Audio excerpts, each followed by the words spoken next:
What is going on, ladies and gentlemen? Welcome back to another edition of the Jays for Days podcast. I'm Josh. He's Josh. We got Jays Jumpers, Jaron Jackson Jr.'s, John Morant's, Joe Johnson's, Jaw Raffs, of course. We've got Jays we got him for days. Josh, how you doing? We're officially in the nobody is that much better than everybody else, so who knows what's going to happen portion of this season. That was obviously how we felt coming in, but I feel like yesterday reinforced that there is no reason to be all that confident in any team that takes the court from this point forward. Yeah, it's about right. And I feel like we kind of do these circles over and over again throughout the season. And at some point we always, it's just kind of like a circle of life thing almost. And then we get back to okay, right. They're just like nobody's truly elite, like that kind of thing. But there are usually teams that, not that they always win, but you go, that's kind of the team to beat heading into the tournament. Well, right. It doesn't always, the cycle doesn't always look the same, but we always come back to the same point. Sure. Like everybody knew Kansas was the best team in the country last year, and we eventually got back to that point. Mm-hmm. At least for me, that was the case. But yeah, and I think we'll talk about it here in just a second, but also a combination of, for me yesterday, was like somebody's going to win this thing. I kind of feel like there's a team that is still in it that I don't think is going to win this thing that would be the front runner if they were healthy. And you saw stints from both Alabama and Houston, the two number one seeds that are still alive on this Sunday morning, that you saw why they were one seeds for points of the game, and you also saw why those two teams are also beatable under the right circumstances. And Kansas was not one of those teams that survived yesterday. Arkansas, I saw someone tweet that it should be Kansas now instead of like it was the battle to see how you pronounce the end of Kansas. So it's Arkansas. It should be Kansas for the foreseeable future instead of until Kansas beats Arkansas. I thought that was really funny. Very, very clever, right up my alley in terms of comedy. But 72-71, the Arkansas Razorbacks over the Kansas Jayhawks yesterday. Josh, listen, a lot of this season has been about when is Nick Smith going to be healthy?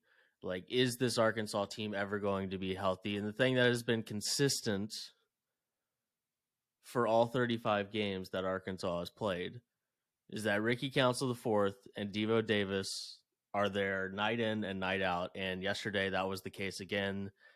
46 combined between the two of them. Ricky Council wasn't great from the field, but he was 10 of 11 from the free throw line. And Devo Davis, 25 points, 8 rebounds, and he was 9 of 15 from the floor. They were 16 of 18 from the line combined, and in a night that Nick Smith played 16 minutes and was 0-4 from the field, the Arkansas Razorbacks sent a number one seed home. Yeah, it was kind of nice. I had that exact thought when, who was it? Was it when Jordan Walsh fouled out, I think? And where's right? This is, shorthanded team. Where's MUSS going? Oh, Nick Smith's going to come back in. Not a bad option. Obviously, yeah, he had a rough go of it overall. But that's the luxury you have when you've got a team that's assembled this way and he's now available. Is there are nights you don't actually need him, and then you get to throw him into the mix, and then, in the Sweet 16, he could go be the one to drop 25. It is one of the nice things about this team is they got 3 guards that can give you 25 on any night. Has it happened all season? No. Has it always been efficient? No. But sometimes the stars align. Yeah, you got a terrific second half from Devo Davis, and also want to give a shout out to Jordan Walsh for what he did defensively on Jalen Wilson. It was kind of the opposite of what we've been talking about for Kansas, where it wasn't that Wilson got 35 and nobody else scored. It was that Wilson was kept in check. Nobody else was terrific. They were fine, on another day they win this game. Obviously, it was close. Arkansas had to rally, but you give yourself a chance when you keep Jalen Wilson in check. And Jordan Walsh is one of the few players in the country with the defensive ability to do that. And he was getting tipping though. He had a huge tip. He was just all over the place. He's not going to score you a million points, but on this team he doesn't have to. And he made a really big impact as well. They just played a really good game that obviously we've been talking about forever. They're capable of, and they got it on the right night. And here they are. The MUSS is back in the Sweet 16. Yeah, all that said, Jalen Wilson got 20 points on 9 shots. He's a handful for sure, and it wasn't even KJ Adams 4 of 8, Jalen Wilson 5 of 9, Grady Dick didn't have a great game, just 3 of 9, but DeJuan Harris Jr. 5 of 9, Kevin McCullough 5 of 8. Like the starting 5 for Kansas had a very efficient game, and apart from KJ Adams playing only 26 minutes, but only that's still plenty of minutes. The other 3 guys, they all played at least 35, so there was lots of leaning on the starting 5 in this game, and they got basically nothing from the bench. Bobby Pettiford Jr. had played 7 minutes and scored 2 points, and Joseph Youssefu had 3 points in 8 minutes. But yeah, it hasn't quite looked the way, like when Jalen Wilson has had 20 points and a Kansas loss this year, it typically looks more like 5 of 17 or 6 of 15. And that wasn't the case tonight. It was just, nobody, like you said, he was all that Arkansas could handle because he's all that anybody can handle. But the rest of Kansas, nobody was spectacular, and Grady Dick didn't have his best of games. Yeah. The other thing I want to talk about real quick is this is the kind of game, and I'm not making excuses because it's the NCAA tournament. You just can't take anything for granted.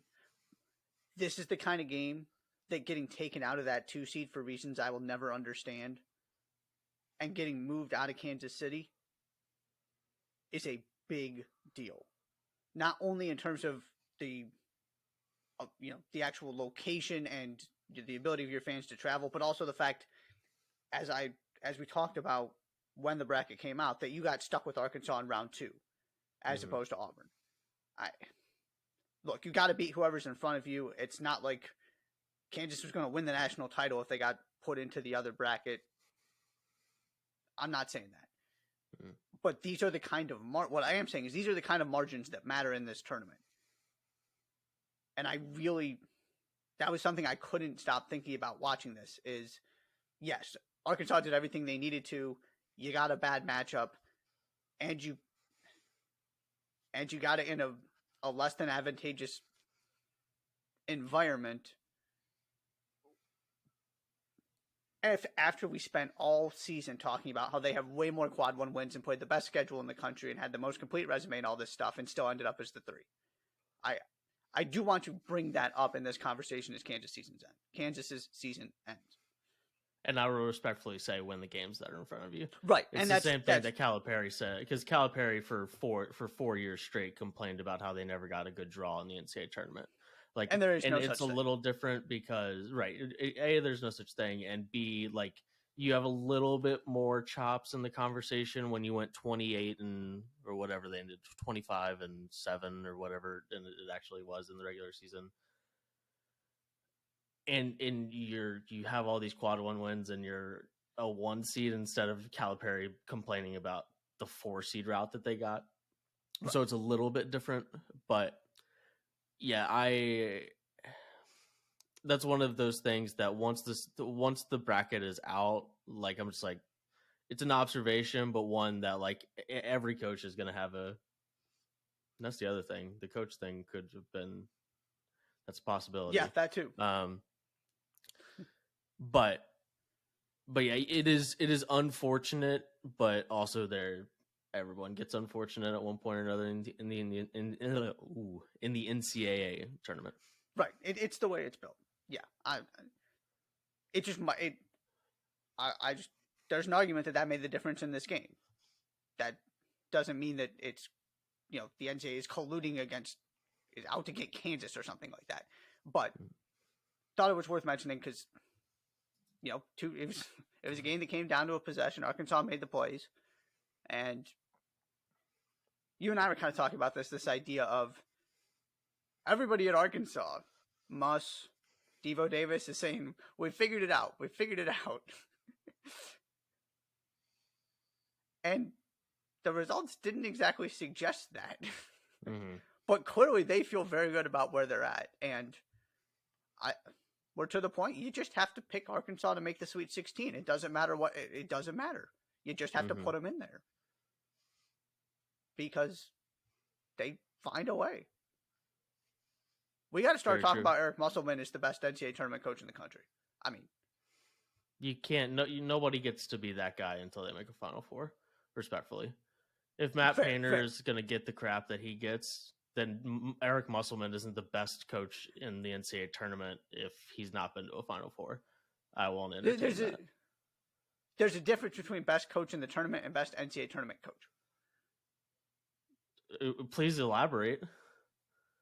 You just said there's a difference between best coach in the tournament and best coach in the NCAA tournament. You just added an adjective. No. Best coach in the tournament and best tournament coach. Please elaborate. The ability to maximize your roster in March. Nobody does it better than MUSS. And Musselman hasn't been to a Final Four, so that can't be correct. We're not quite there yet, but we're getting there. But we're not there. So we don't have to have that conversation yet. We're not there yet. Because this is also the team that you texted me and said if they were healthy, they're the best team in the country. Sure. But that doesn't mean that Musselman is the best coach in the tournament. Or tournament coach, whatever you want to call it. Because there is a skill to being able to get everything, and it's probably Bill Self at this point. I'd have to do some thinking about, but that is a skill that MUSS has. Is that no matter what happens, and there aren't a lot of coaches that can say that. That's the gist of what I'm getting at. Sure, but there are coaches that have been to a Final Four, and all of them in the way that we talk about college basketball coaches, every single one of those coaches is higher on that list than MUSS for me right now. Every single one, because that's how we talk about that. Because we'll turn around and crap on Matt Painter for 25 minutes because he hasn't been to a Final Four. Right. And not because anybody actually thinks he's a bad coach. It has nothing to do with your coaching ability. Zero. Absolutely nothing. Nobody actually thinks Tom Izzo is a bad coach, but they give him crap in the Final Four all the time. Nobody actually thinks Bill Self is a bad coach, but it was kind of like, okay, Bill Self, when are you going to win another one? Yeah. That's the NCAA tournament conversation. It has nothing to do with coaching abilities. It has to do with winning 4 games in a row. We'll have to talk more about this off air. That's fine. To me, it's not everything. But there is not a single person has said that Matt Painter is a bad coach, but still he's under the fire more than any coach in the country right now because he can't go deep in the tournament. Right. So what's your point with that? That being a good coach is not the thing that we're talking about when we're talking about the best NCAA tournament coaches. But which is what I've been saying the whole time. No, you just said, hey, you just said Musselman has the ability to get his team to be playing the best in March. That's being a good coach, not being good at winning 4 games in a row. Well, I disagree with that. We'll have to have a more in-depth conversation on this. Arkansas is headed to the Sweet 16, and Matt Painter's a good coach. Eric Musselman's a good coach. And we can agree on that. But Eric Musselman is nowhere near the best coach in the NCAA tournament because he hasn't been to a Final Four, and we just decided that's not a part of the conversation. Tennessee, 65-52. They walked in to the East Region second round against the Blue Devils and punched Duke in the mouth, and Duke stumbled for the better part of the rest of the game, scored 52 points, and the team that was absolutely rolling came to a screeching halt against a team without their best offensive player. Yeah. if you would have told me I had to pick one of two things to happen, all 3 1 seeds to lose or Tennessee to win, I would have picked all 3 1 seeds to lose. That's how confident I was Duke was going to win this game. And then Tennessee hit threes and played Tennessee defense. And here you are. And this pathway is fascinating. Obviously, Tennessee does not know its opponent at the time of recording this Sunday morning. If I'm Dusty May, I'm looking at this thing saying there is a path to the Elite Eight here. There is a FAU may be the biggest beneficiary of this. And also Tennessee is looking at this going, we should beat whoever we get in the next round, and then it's one game to the Final Four. Right, despite the fact you don't have Zakai Ziegler, despite the offensive shortcomings, which the other part of this is, okay, you got to assume that game is coming at some point. But it certainly wasn't this one. They were more than good enough. They hit their threes, and they were phenomenal defensively. This is one of those games that just defies all logic whatsoever. And it's the beauty of March, and congrats to Tennessee. Yeah,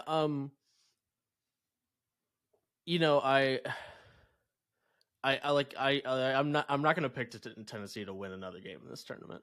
They can win the national championship. I won't be there to pick them to do it. Because I still wasn't impressed. Like, they punched a Duke team in the mouth that thought they were tough and wasn't tough. Yeah. And they didn't know how to respond. At one point, you're like at the under 8 area of the first half, they just ran this montage of Tennessee running through the Duke players. Like, it was, Filipowski got the cut under his eye. We can talk about whether or not Tennessee has some iffy strategy when it comes to a dirty elbow every once in a while, but I'm not exactly interested in that conversation. But they clearly were like, we don't think this Duke team is that tough, and we're going to make them prove to us that they're tough. And they weren't totally able to do it. No. The other thing is like I understand when I watch Derek Lively why he's an NBA prospect, and why Derek Lively will be a first round draft pick in June's NBA draft. Like, I get it. But I'm not going anywhere in the vicinity of a guy in the first round who can't score points in an NCAA tournament game. Like that guy's offensive game is so non-existent unless he's catching a lob. Yep. That it's crazy town. It really is. Like, I don't understand how, like, he's going to get drafted and he's going to have the exact same issues that James Wiseman is still having to this day, because he has no idea what he's doing offensively. And he might have, James Wiseman came into the league and was completely lost on offense. I mean, on defense even. Yeah, which maybe is the difference that there are things Lively does that I like better than Wiseman, but Wiseman could at least score and produce points consistently in college, and Lively can't do that. Lively's not. He didn't take a shot in this game. Yeah. So, and respectfully, when you're a 7-footer in college, the only way that you don't take a shot in a basketball game, in a college basketball game, is if you don't have any interest in taking one. So we'll see what actually ends up with him and the type of NBA player that he ends up being. But you couldn't pay me to take him in the first round higher than 27th. You just couldn't, because for some reason big men just kind of we get swept off our feet by mobile defensive bigs, and like this super athletic 6'7" guy, but is his shot gonna develop? But we never ask that question around the draft when it comes to a big guy like Derek Lively, and then it gets to year 4 and it's like, Derek Lively, maybe he should develop a shot. Well, we knew that was the case when you guys drafted him, but didn't seem to matter. But yeah, 65-52, Tennessee beat Duke. The other highlights, Dariq Whitehead, 3 of 6. Proctor and Jeremy Roach in the backcourt. along with Kyle Filipowski, did the overwhelming majority of the shot taking in this game. I think they took 40 of the 49 shots that Duke took in the game. And they're going home. Tennessee moving on to play the winner of FDU versus FAU, like everybody expected. And like you said, no matter who wins that game, Tennessee should be batting their eyes at the very least an Elite Eight appearance. And I guess the real winner in all this is Marquette. It's a fair point. Assuming that Marquette gets through their game today, which I don't expect them to stumble in. Okay. A couple things left here. In the Tiger Bowl, the number 15 Princeton Tigers got out early. It was one of those things that I was getting around to flipping on that game to keep an eye on it. And the first time I looked, it was 33-21 in favor of Princeton, and it never got. It might have never gotten closer than that. It certainly got worse than that at times. 10 or 8, but it certainly got worse than that at times. Yeah. The halftime score was 33-26, so that was probably the closest that it got after that. And then Princeton scored 45 points in the second half and ended up beating Missouri by 15 and didn't sweat past the under 12 timeout of this game. Yeah. Awfully impressive. The thing I want to give Princeton credit for is you look at the two teams that they've had to play to get here, right? Super tall, big, athletic Arizona, the kind of athletes you can't recruit at Princeton. And obviously Arizona's a fast-paced team too, but right, then you get the smaller, up-tempo, three-point shooting, spread you out, play really, really fast, offensively gifted, more one-dimensional team that's not going to physically impose their will on you the way Arizona does with the best two bigs in the country. And yeah, the Arizona game was close, but they've looked comfortable with both. They got a very different set of players to have to prepare for with this Missouri team. And from a Missouri standpoint, it's pretty simple. When you shoot the three that poorly, you're in big trouble. Not to mention getting out rebounded by 14 and giving up 16 offensive rebounds. Right. And from a physical, and Princeton was excellent defensively and just dominated all of those kind of, the boards, the physicality, setting the tone of the game was 100% Princeton. There just isn't much to say because they were that much better, which is the best compliment you can give. Yeah. Ryan Langborg, 22, 6 and 4. Caden Pierce, 9 points, 16 rebounds, 7 of them on the offensive end. Yeah, they were just better. Yeah, shot the ball well. Yeah. And Missouri is kind of one. Missouri is like the Dollar General version of Alabama in that sense. Right. That when they don't shoot it well, they're not going to play well. Except they don't have multiple first round prospects on their roster, right? Probably the most talented player in college basketball this year. And they're not that makes your margin of victory just a little. Yeah, also not great defensively, but that makes your margin of error a little slimmer than that of Alabama. An Alabama team that came out tight. I think that was pretty obvious, and but loosened up throughout the game. Ended up winning the game 73-51 over Maryland. Maryland's offense was about what you expected it to be after what we saw against West Virginia. It kind of went dead for points of that game and went dead for a lot of this game as well. But when Dante Scott is 0 of 7 from the field, you only make 1 3, and Javon Quinterly has 22 on 9 of 14 shooting. Those three things combined will typically end up in a lopsided win for Alabama, and that's what you got. Yeah. And you were talking about kind of this is one of those games they just need to find a way to win because they're not shooting the ball great. And boy, did they ever. And then, Quinterly hit some threes in the second half and they pulled away. Brandon Miller was much better. Not that he was spectacular from an efficiency standpoint, but he looked like himself again.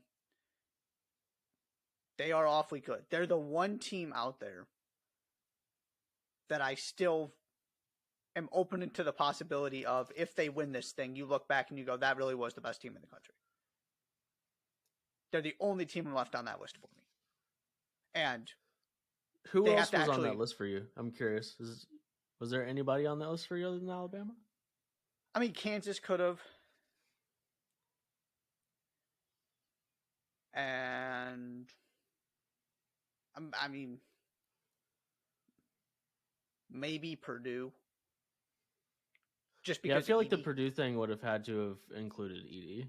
Yeah, like yes, it would have been more about Edey. It would have been more about that guy really was. Like there was Brandon Miller and there were some other really fun guys, but like Edey was definitely the best player in the country kind of thing. Like cuz if they were going to win it, he was going to average like 30 and 19 in the run.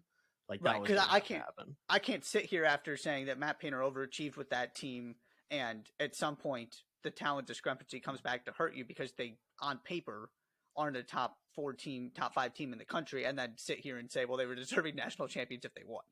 Sure. So yeah, it would have been about Edey. And yeah, it's kind of, I mean, I guess it's more about eliminating Houston from that and eliminating Kansas from that than anything else. Fair. Yeah, 6 of 21 from the 3-point line. It's very reasonable to say that that'll be the worst that Alabama shoots in the tournament. And for me, that was always going to be the question. Do they, whatever their worst shooting game is, does that get them? And Maryland's a pretty good team to try to score enough points against. In a game that you don't shoot well. Like if I had to pick a team on my run to do it, then Maryland's probably one of those teams. And they were able to get it done. I will say that it's going to be really, really hard to beat Houston if they play like they did last night. 81-64 against Auburn. They scored 50 points in the second half. Trayvon Mark, 26 and 9. Jamal Shed was fine in this game, not spectacular. Every time I watch Jarris Walker, I feel I'm more and more excited about him as an NBA prospect. He just like moves like an NBA prospect. Yep. Marcus Sasser, 22 and on 7 of 14 shooting, 41% from the field.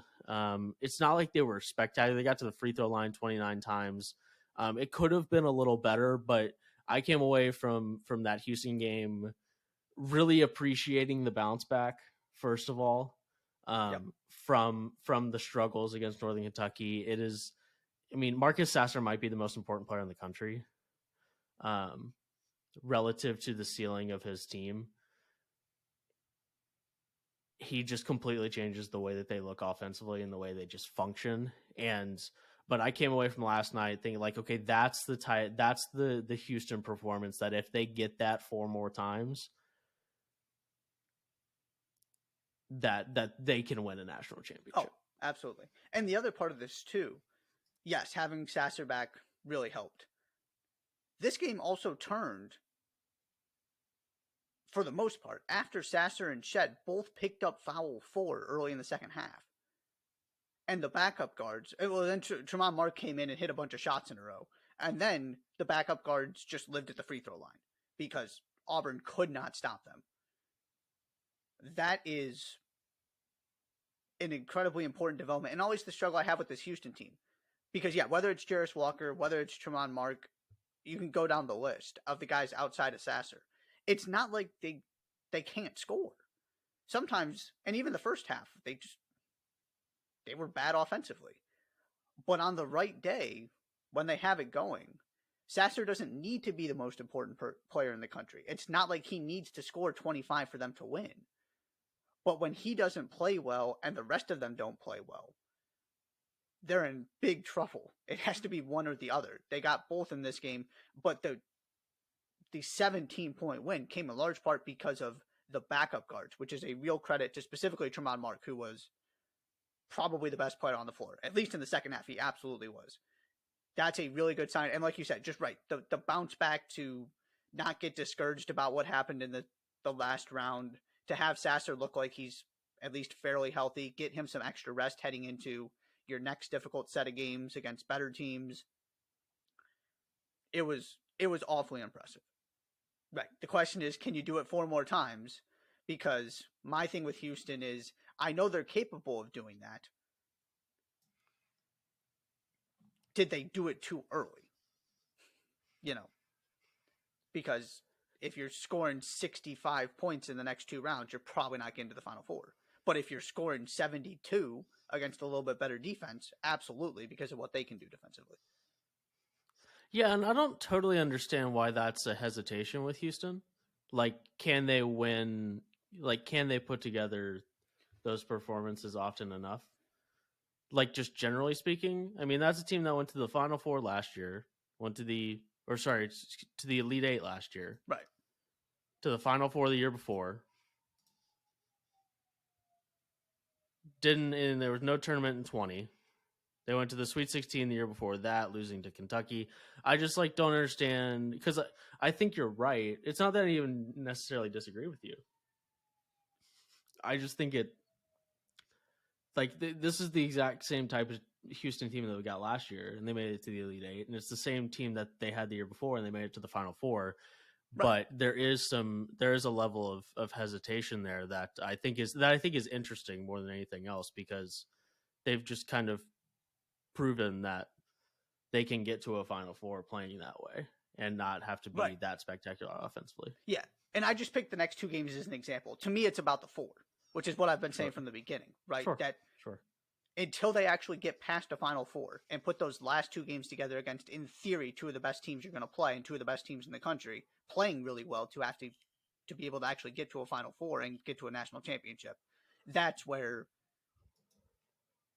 can they do this 4 more times as opposed to 2 more of these, 1 more fine performance, and another Northern Kentucky. Sure. Because I said this before, we're talking about this in the context of winning a national championship, not reaching a Final Four. Because like you said, there is trustworthy, and this game was a reminder, there is trustworthy a team as any in the NCAA tournament in terms of doing what they're supposed to. They don't lose to bad teams. The next step is, can you beat the best teams when it matters the most? Relative, of course. Maryland certainly not bad, but right. In the context of the NCAA, getting to the second fans. Weekend.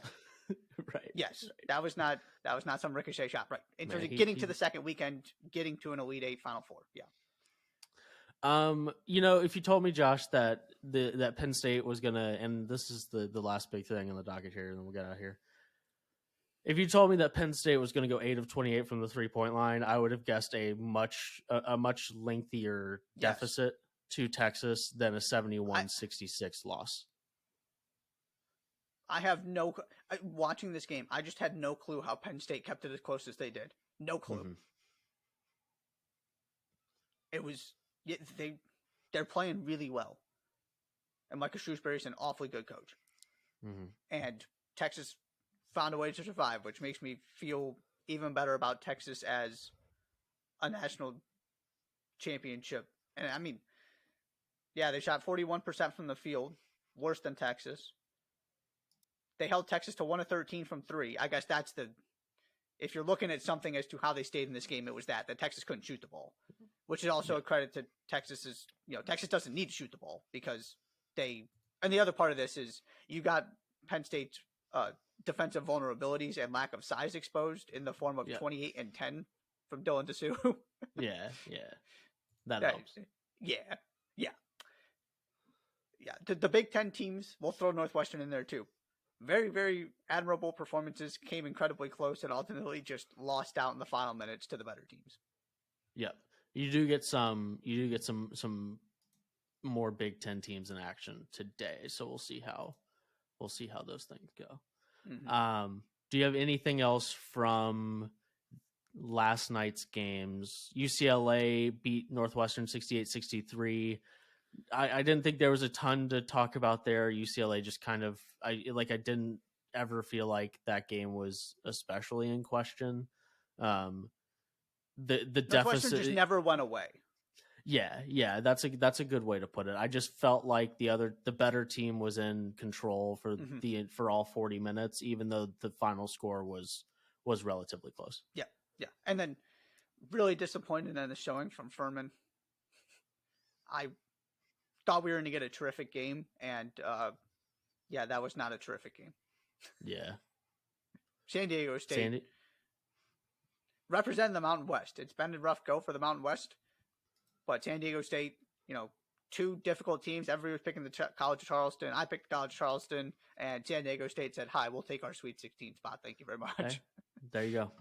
Well done to the Aztec. Okay, last order of business before we get out of here is you have to pick your favorite game for today. Ooh, my favorite game. Oh, this isn't particularly difficult. No, this isn't particularly difficult. Gonzaga TCU. Okay. I am disappointed this is the late game. I'm not surprised. I'm very sad.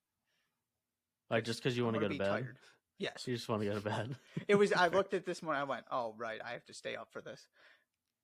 To me, that's the best combination of teams. Two teams that can still, Kentucky, Kansas State, maybe you can make an argument. But you ask me which pair of teams can make a Final Four, especially with Kansas being out.